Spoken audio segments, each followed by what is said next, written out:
Hola, ¿qué hay? Hola mis queridos amigos, bienvenidos a este vuestro canal favorito de pintura, Luis Rizo, pintor artístico. Vídeo número 150. Está bien.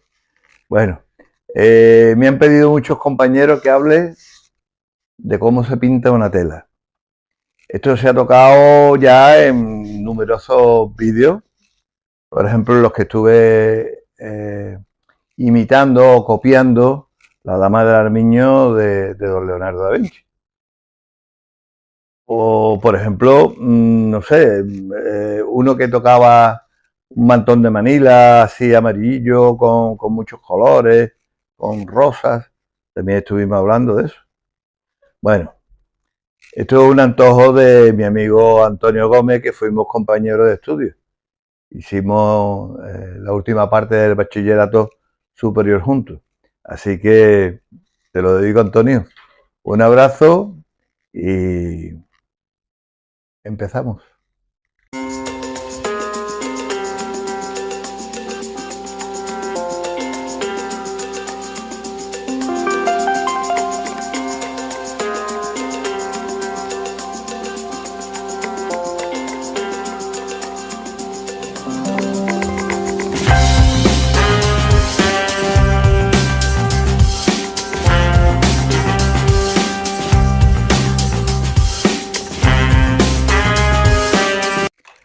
Bueno, y antes de empezar con el vídeo, es deciros que lo importante de la confección, de la pintura, de las telas, pues son las texturas.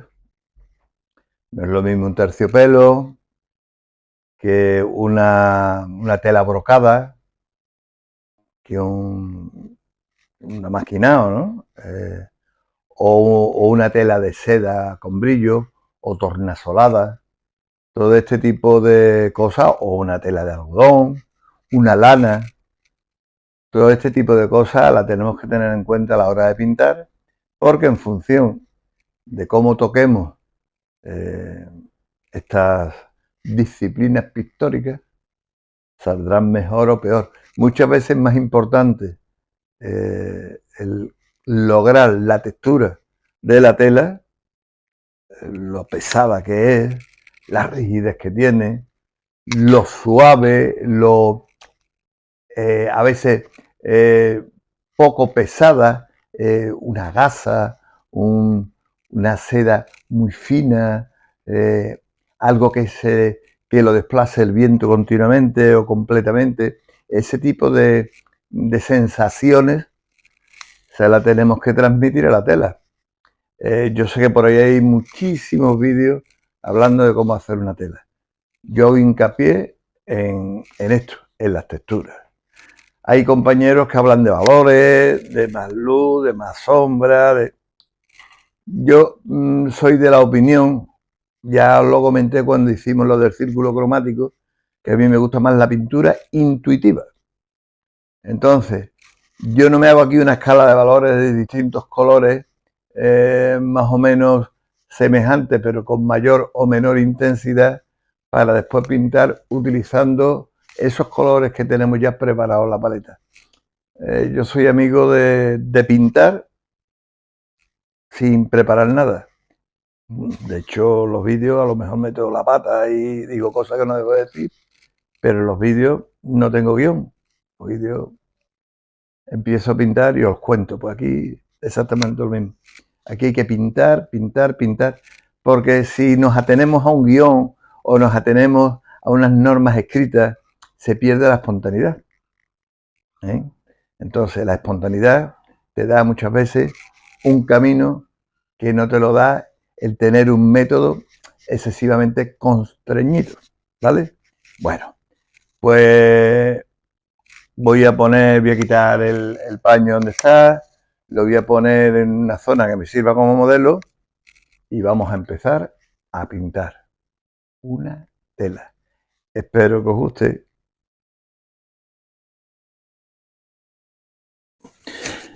Bueno, pues la primera manera de comenzar es haciendo un esquema básico de lo que es la tela de lo que es el modelo que tenemos enfrente.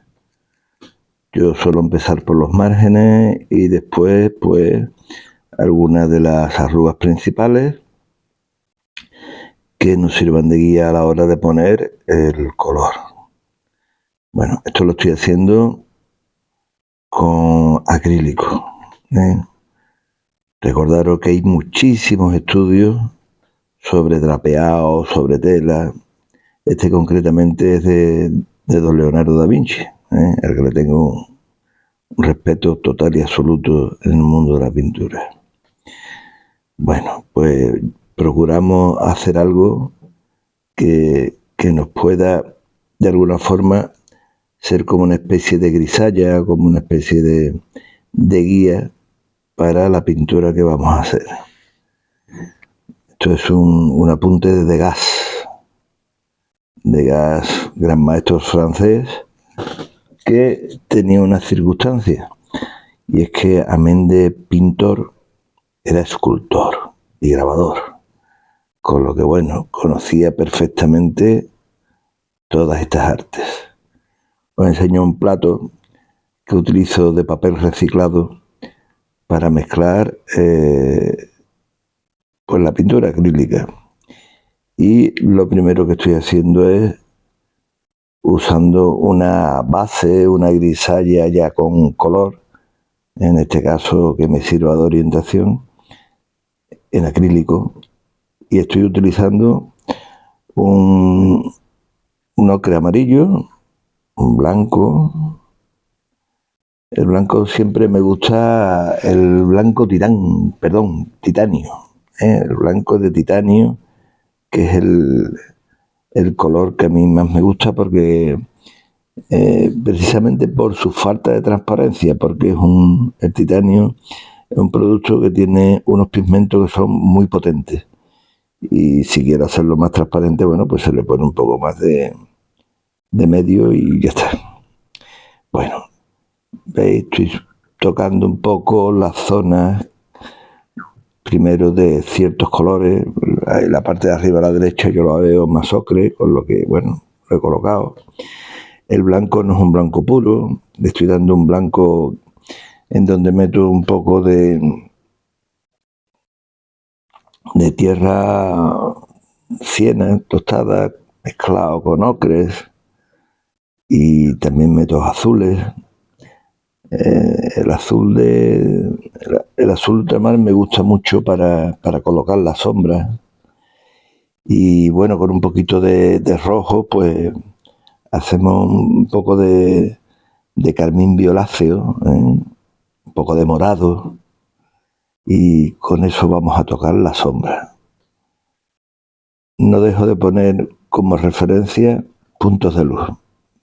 Veis que de vez en cuando toco con el pincel y pongo algunos puntos de luz y me sirven como referencia. Y poco a poco vamos construyendo lo que es el modelo, la tela. Yo este ejercicio que estoy haciendo, bueno, pues no lo voy a terminar en detalle. Yo os estoy explicando para que veáis cómo va esto, y no os lo explico en detalle. Bueno, los detalles al final simplemente seguir trabajando un poco más de lo que estoy haciendo. Solamente que en este caso tengáis claro que estoy utilizando acrílico antes de utilizar óleo. O sea, esto es una técnica mixta.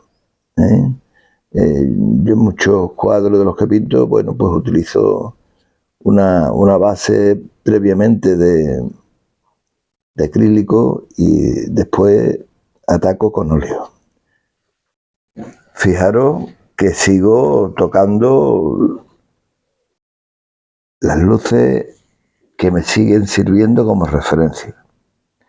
En esta ocasión estamos marcando más las arrugas, pues con el azul ultramar y un poquito de rojo, como os indiqué antes, y hago un morado, un color que se va a ir asemejando mucho a las sombras del paño.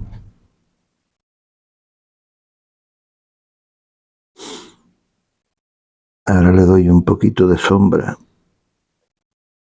a los márgenes del modelo para que quede con cierto volumen, igual que ese que he puesto ahí arriba. Y ahora me voy a un extremo del paño para que veáis cómo toco con el pincel. Es muy importante ver las direcciones de las pinceladas. Hay pinceladas que son planas y hay pinceladas que son redondas.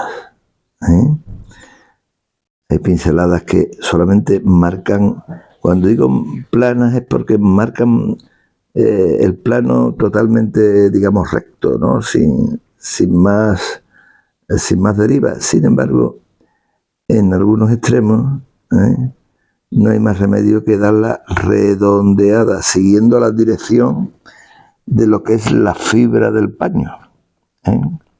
Son luces. Veis que meto bastante ocre, aunque después no quede tan descarado, pero poco a poco lo voy usando. Ya voy metiendo óleo y poco a poco voy buscando luces que me van a servir perfectamente a la hora de... Ahí tenemos una luz importante. Pero fijaros cómo se está usando el pincel. Hay varios tipos de pinceladas. Bueno.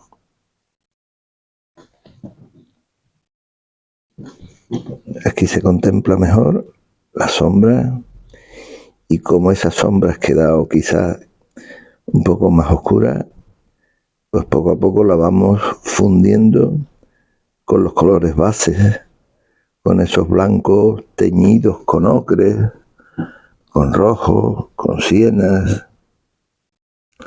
Porque ¿de qué color es el blanco? El blanco son muchos colores. Tener en cuenta que el blanco es la composición de los colores del arco iris. Si cogemos todos los colores del arco iris y lo ponemos en un círculo, que es un experimento que hacían a finales del 18 y lo movemos como una rueda rápidamente, vemos que la fusión de los colores del arco iris nos da el blanco. Aquí tenemos la paleta en la que estoy pintando y como con el azul, en este caso un poco de carmín violáceo, pues fabrico el color de la sombra. Le meto un poquito de ocre, un poquito de blanco. Tengo ahí amarillo cadmio, amarillo indio, gramarillo, naranja, siena, y esos son dos sombras. Y el azul ultramar, que tan precioso y tan bien va para todos estos menesteres. Utilizo el tiento cuando hay alguna acción que lo necesito, ¿no? Porque el pulso es importante en el dibujo y sobre todo en no manchar partes que están frescas. Y entonces utilizo el tiento cuando tengo que acercarme en exceso a la superficie donde estamos pintando y no quiero pues que con mi mano, con mis dedos, pues se estropee algo que está fresco. ¿Veis? Distintas formas de poner las pinceladas. Unas son rectas, otras planas y otras redondeadas. Seguimos poco a poco con las luces y poco a poco va saliendo lo que es el paño, siempre buscando el volumen. Y, por ejemplo, aquí las sombras le meto más azul, más carmín violáceo, más azul, y poco a poco vamos fundiendo y vamos buscando o vamos provocando que a través de las luces y de las sombras, una cosa que en realidad pues se está pintando en una superficie que alto y ancho, que tiene simplemente, es un plano, pues vamos buscando, fijaros cómo los colores van saliendo, no me preocupa mucho de tener exceso de color, porque poco a poco, con las perspectivas y fundiendo los colores, van adquiriendo pues su dimensión. Hay una película que es La joven de la perla, trabaja Scarlett Johansson, en la que el Vermeer, es una recreación de la vida de Vermeer, le pregunta a su criada, que es Scarlett Johansson, de qué color son las nubes. Y ella dice, blanco, de color blanco. Y le pregunta a Vermeer, ¿blanco? Y ella dice, bueno, y un poquito roja, un poquito amarillo, un poquito azules. Y entonces, eso es lo que estamos tratando nosotros de hacer un conjunto de colores que, conforme vayamos terminando, nos vayamos aproximando al final, nos vaya a dar una sensación de blanco dentro de un espacio, dentro de un entorno y, sobre todo, dentro de un ambiente de color que nos sirve, por supuesto, para envolver todo lo que es en sí el paño y recoger las luces del entorno, las luces rebotadas, las luces directas. Fijaros que hay partes donde tiene más potencia la luz y partes donde la sombra se va a ir difuminando. Tened en cuenta que esto es lo que hace que poco a poco ese paño adquiera color. Fijaros que yo os he comentado antes que hay compañeros que parten para hacer un paño blanco, bueno, pues del negro, por ejemplo, marfil, y de un blanco titán, y algún azul, y de ahí empiezan a generar sombras y luces. Pero a mí no me gusta grisar los colores, sino que a mí me gusta buscar colores muy descarados, colores muy potentes, que de alguna forma me alegren a mí la vista, ¿no? Y estoy acostumbrado a usar ese tipo de color más potente, más fuerte, con más luz.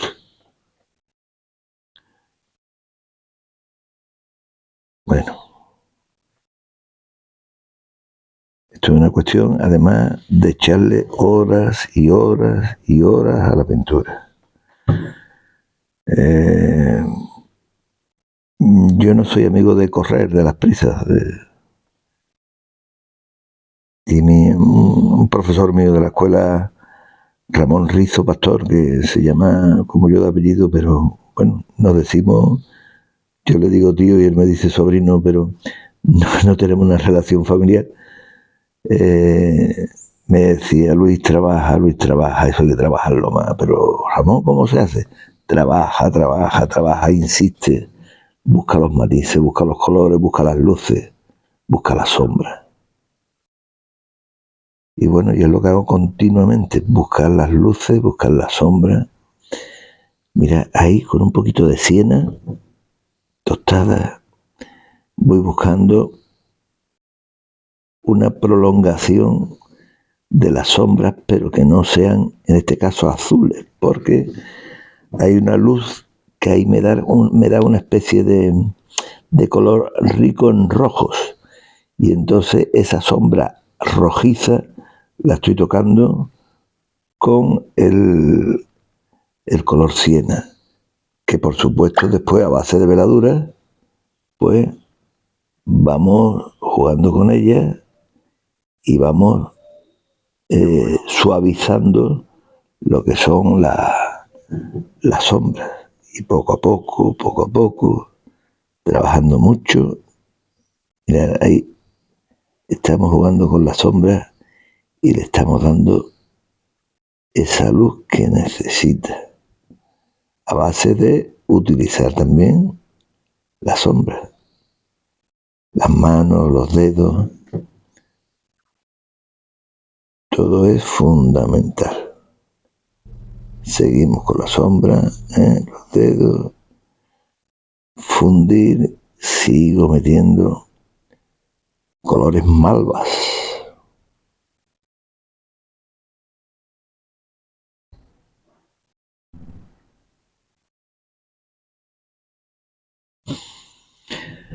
Ay, qué bonito es el modelo, el paño queda fenomenal.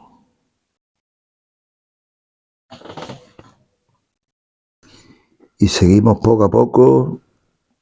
Ya os he dicho que podemos usar las manos, podemos usar el pincel, todo aquel recurso que nos venga bien. Y por supuesto hay una cosa, una ley que yo llevo a rajatabla, porque el modelo no hay que copiarlo como si fuera una cosa cierta o algo del que no nos podamos salir. El modelo, si se puede mejorar, se mejora. Si nosotros pensamos que hay un punto de luz en algún sitio, pues se dan.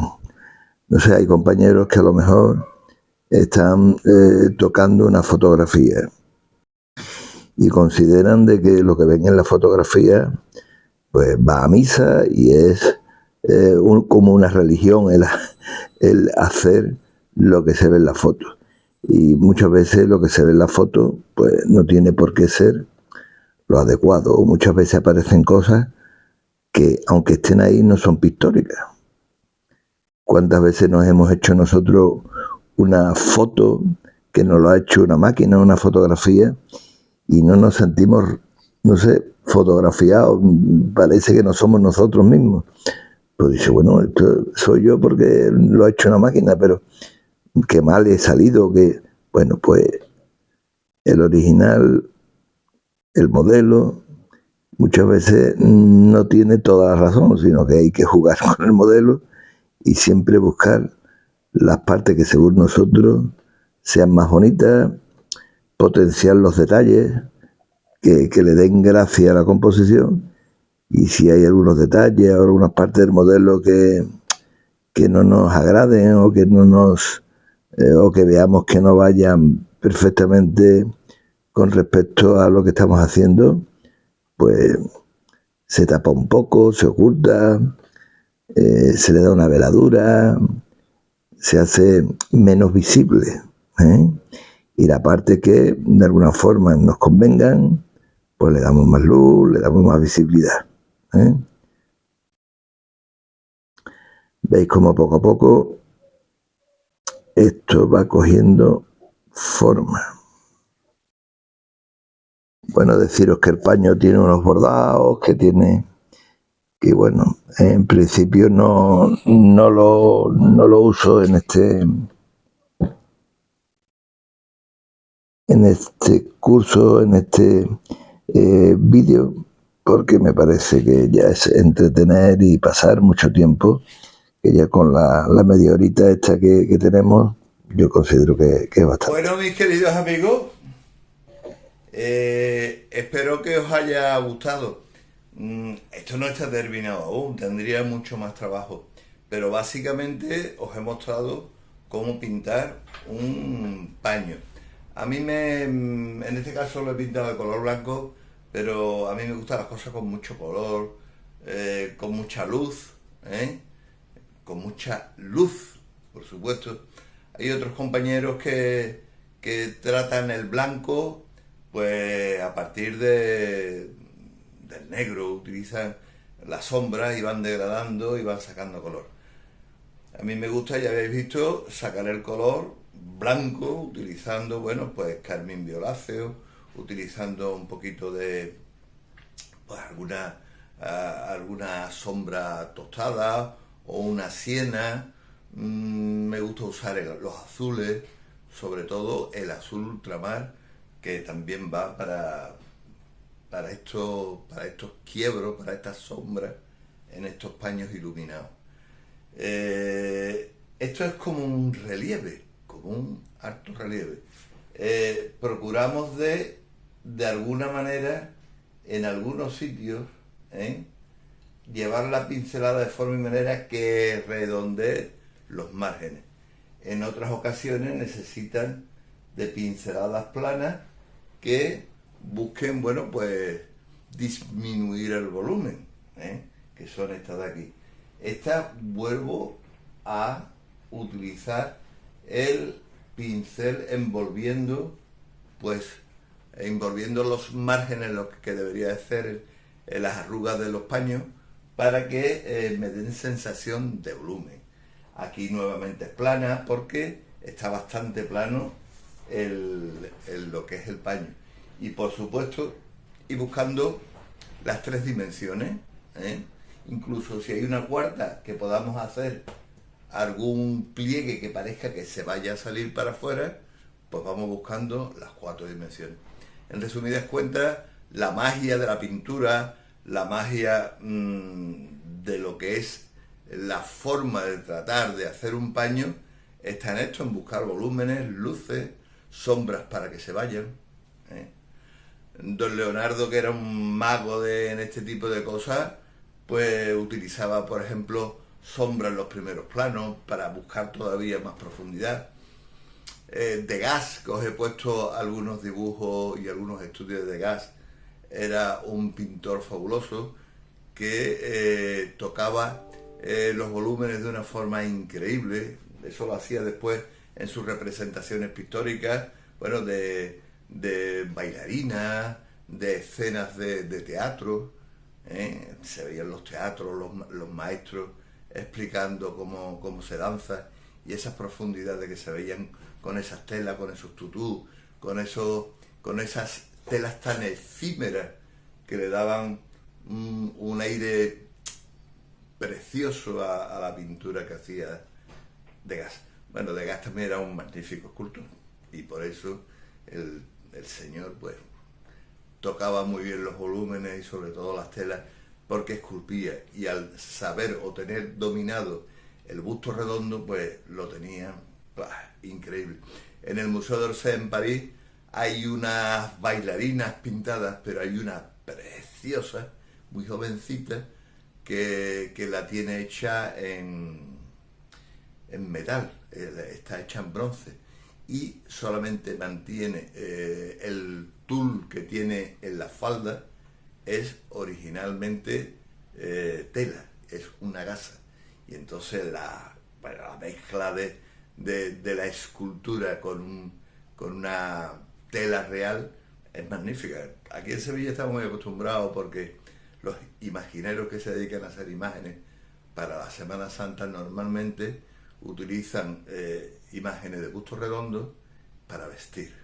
Entonces estamos muy acostumbrados a eso, y cuando la vi en el Museo d'Orsay, digo, esto tiene mucho que ver con lo que nosotros hacemos desde hace muchísimos siglos en Sevilla.